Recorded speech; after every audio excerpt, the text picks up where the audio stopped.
मित्रों नमस्कार। मैं राहुल कुमार राहुल HD91 पर आप सभी लोगों का स्वागत करता हूं। यह हिंदी का क्लास है मित्रों, TGT स्पेशल TGT वालों के लिए क्लास मित्रों, अन्यथा और कोई नहीं देखेगा। जो कोई भी इस भाई का लिंक खोलेगा वो तुरंत हट जाएगा। TGT वाला ही देखेगा, ठीक है। इसके अतिरिक्त और कोई नहीं देख सकता। यहाँ देखेंगे मित्रों, अगला हमने 36 क्वेश्चन कर लिया पिछले वीडियो में। जिस भाई बहन को वीडियो पिछला दिखना होगा वो चैनल को सब्सक्राइब करेगा और प्लेलिस्ट में आपको रखा गया है, सब के सब दिखा दिया जाए। क्योंकि इस समय जो है ये स्पेशल जो है आपका TGT का बैच चल रहा है मित्रों। लगभग 15,000 प्रश्नों का सार संग्रह है मित्रों। इसको मुझे किसी तरह पूरा करना है 15 नवंबर तक। नवंबर से पहले नवंबर से पहले ये जान लीजिए। चाहे मुझे 2 क्लास देना पड़े, चाहे 3 क्लास देना पड़े, लेकिन मैं दूंगा। ठीक, अब देखते हैं क्वेश्चन पे चलते हैं। यहाँ देखेंगे लेखक, आदिकालीन हिंदी साहित्य है मित्रों। आदिकालीन हिंदी साहित्य चल रहा है। हिंदी साहित्य का इतिहास खत्म हो गया, अब इसका क्या है, आदिकालीन हिंदी साहित्य चल रहा है। लेखक से रचना का मिलान कीजिए, अर्थात लेखक और रचना उसका मिलान करना है। अब्दुल रहमान, और यहाँ देखिए रणमल्ल छंद, इसके बाद दलपति विजय, खुमार रासो, भट्ट केदार, संदेश रासक, श्रीधर, जय चंद्र प्रकाश। इसमें कौन सा सही है कौन नहीं सही है, यही मिलान करना है। तो यहाँ नीचे ऑप्शन दिया गया है मित्रों, तो आपका क्या सही हो जाता है, खा वाला। संदेश रासक किसने लिखा है, तो कुमार जी ने लिखा है संदेश रासक को, ठीक है।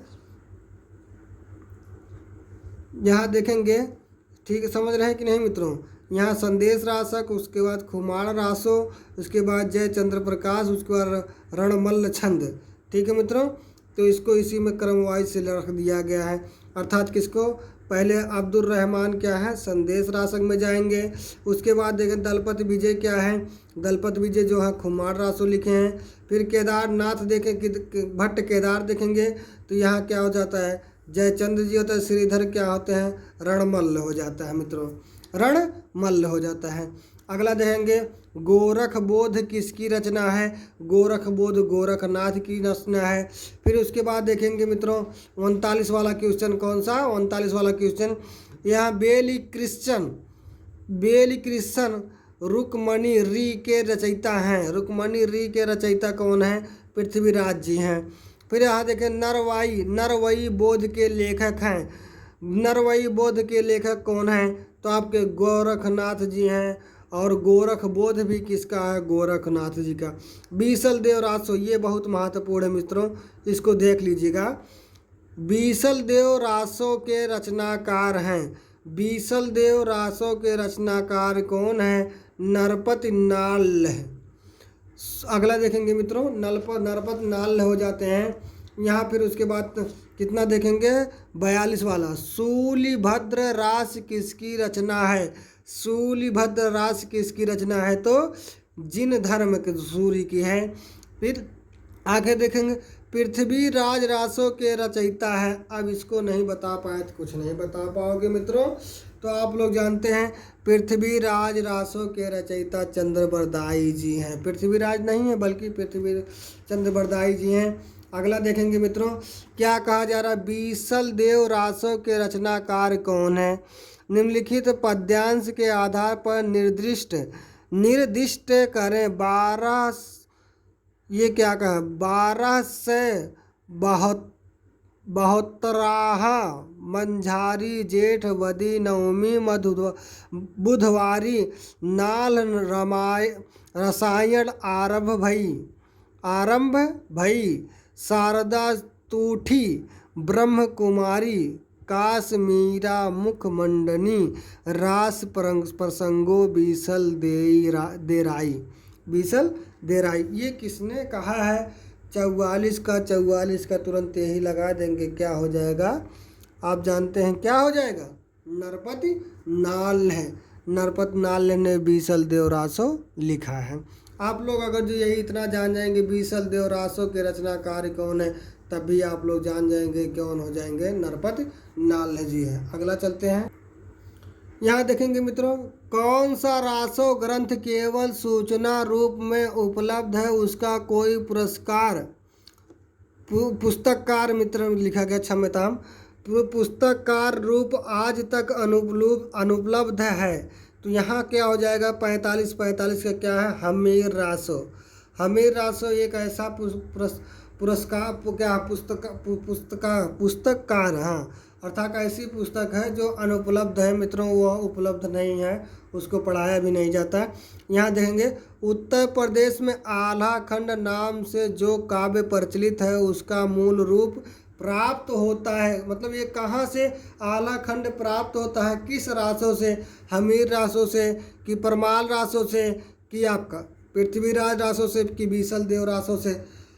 तो 46 का क्या हो जाता है, परमाल रासों से मित्रों, कहाँ से, परमाल रासों से। अगला देखेंगे चारण काल किस काल का दूसरा नाम है। अब इसको नहीं बता पाए तो समझ लीजिए अनर्थ है। तो आप लोग जानते हैं आदिकाल को ही चारण काल कहा जाता है। अब फिर 48वां श्लोक 48वां देखेंगे मित्रों, कौन सा, 48वां वाला प्रश्न। यहाँ कहा जा रहा है उपदेश रसायन रास के रचयिता है। उपदेश रसायन रास के रचयिता क्या है, जिनदत्त सूरी, जिनदत्त सूरी हैं। फिर अगला देखेंगे हिंदी में लिखने वाला प्रथम मुसलमान लेखक या कवि, अर्थात हिंदी में लिखा था, वो उर्दू में नहीं लिखा था। तो आप लोग जानते हैं अगर जी इनको नहीं बता पाएंगे तो किसको बता पाएंगे, अब्दुल रहमान जी हैं। फिर अगला क्या कहा जा रहा है, देख लीजिएगा मित्रों, यहाँ देख लीजिएगा 50 में क्या कहा जाए, कर्पूर मंजरी, अर्थात कर्पूर मंजरी किसने लिखा है, तो आप लोग तुरंत जान जाएंगे राजशेखर जी हैं। राजशेखर, ये व्याकरण वाला है मित्रों। अक्षर द्विकोपदेश, अक्षर द्विकोपदेश किसकी रचना है, तो आप लोग तुरंत बताएंगे 51 का, कौन है, ढोमबिपा है, ढोमबिपा। यहाँ देखें खालिक बारी किसकी रचना है, तो 52 का क्या हो जाए, खालिक बारी खुसरो का, अमीर खुसरो का। यहाँ देखो ढोला मारू रा दूहा किसकी रचना है, तो किसकी रचना है, तो आप लोग तुरंत बकलोल कह दीजिए ताकि। यहाँ देखेंगे अगला क्या कहा जा रहा है, दो सखुने किसकी रचना है, तो अमीर खुसरो की है। दो सखुने किसकी रचना है, अमीर खुसरो की है। आगे बढ़ते हैं मित्रों, अब देखेंगे हमीर रासो किसकी रचना है, हमीर रासो सारंगधर की है मित्रों। अब देखेंगे सारंगधर पद्धति है, कौन सा पद्धति है, तो अब इसको जानते हैं, जब सारंगधर है तो सारंगधर ही रहेंगे, क्यों। अगला देखेंगे 57 का, आदिकालीन जैन साहित्य किस भाषा में रचा गया।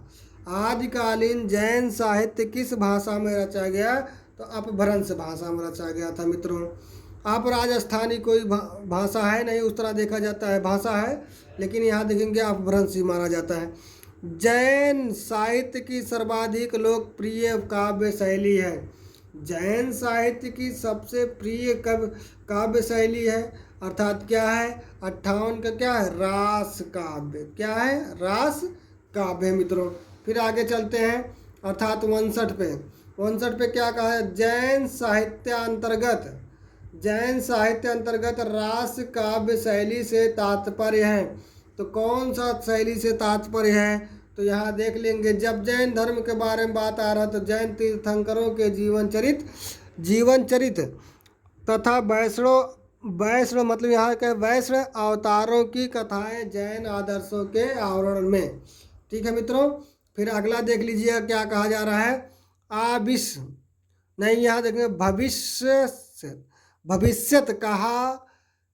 भविष्यत कहा के रचना काल है। अब इसको देख लेंगे, ये बहुत ज़्यादा पूछा है, भविष्यत काल जिसको कहा जाता है मित्रों, यहाँ गलत लिख दिए, भविष्यत काल के रचना कार हैं, तो आप लोग तुरंत लगा दीजिएगा 60 का कौन सा हो जाएगा, धनपाल। भविष्यत काल जो भविष्य को देखता है वो धनवान होता है। ठीक है मित्रों, धनपाल। फिर अगला देखेंगे 61 वाला कौन है, संदेश राशक किसकी रचना विधा है, मतलब कौन सी विधा है। संदेश राशक महाकाव्य है कि खंड काव्य है कि आख्यानक है कि वीर गीति है। तो यहाँ 61 का क्या होता है, ये खंड काव्य है मित्रों। संदेश राशक किसका है तो भी बताया जाएगा, तो आप लोग तुरंत जान जाएंगे। आगे देखेंगे 63 नहीं 62 पहले देखेंगे।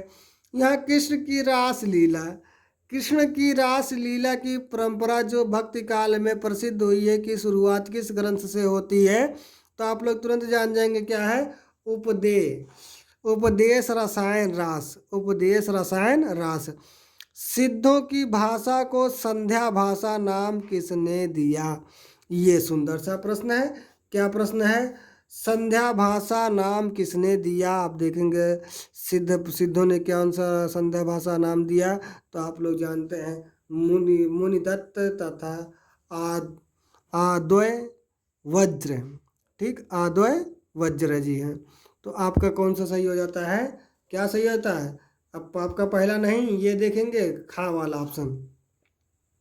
फिर अगला देखेंगे अर्थात कितना 64 वाला, प्राकृत पैंगलम, प्राकृत पैंगलम का विषय है मित्रों। प्राकृत पैंगलम का विषय है तो क्या विषय है, तो छंद का विषय है मित्रों, छंद विषय ध्यान देंगे। विद्यापति की पदावली में कौन सा रस प्रधान है, इन्होंने कौन सा रस प्रधान रखा है, तो सभी लोग लगभग क्या है, श्रृंगार रस को ही देखते हैं मित्रों। तो यहाँ देखेंगे आदिकाल के अंतिम प्रमुख कवि हैं, तो आदिकाल के अंतिम प्रमुख कवि कौन है, आमिर खुसरो, आमिर खुसरो जी हैं। यहाँ देखेंगे कौन सा रासो ग्रंथ अजमेर के शासक से संबंधित है, अजमेर के शासक से संबंधित कौन से हैं, बीसल देव रासो। रासो में देखा जाए सबसे महत्वपूर्ण कौन है, बीसल देव रासो।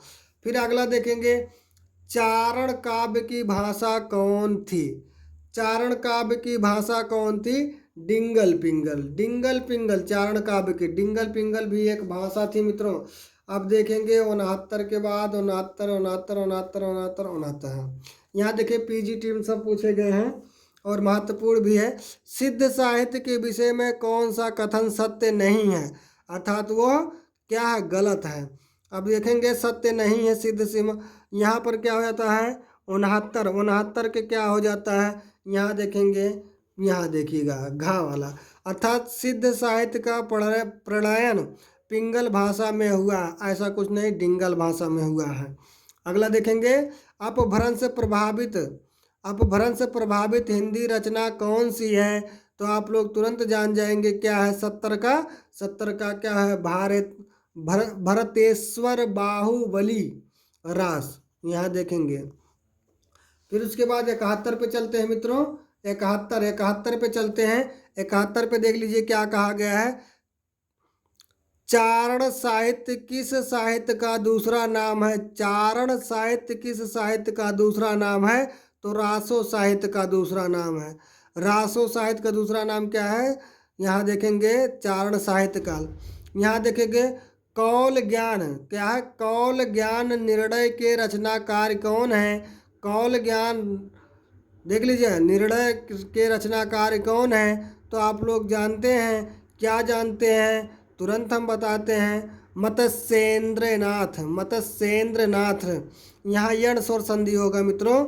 अगला देखें, फिर अगला प्रश्न देख लीजिए, फिर वही पूछा जा रहा है कि मत्स्येंद्रनाथ का पूजा या उपासना का क्या नाम था, पूजा या उपासना का क्या नाम था, तो पिपलीस देव, पिपलीस देव, पिपलीस देव मित्रों, कौन सा नाम था, पिपलीस देव। आपका यहीं पर 73 प्रश्न हो गया मित्रों।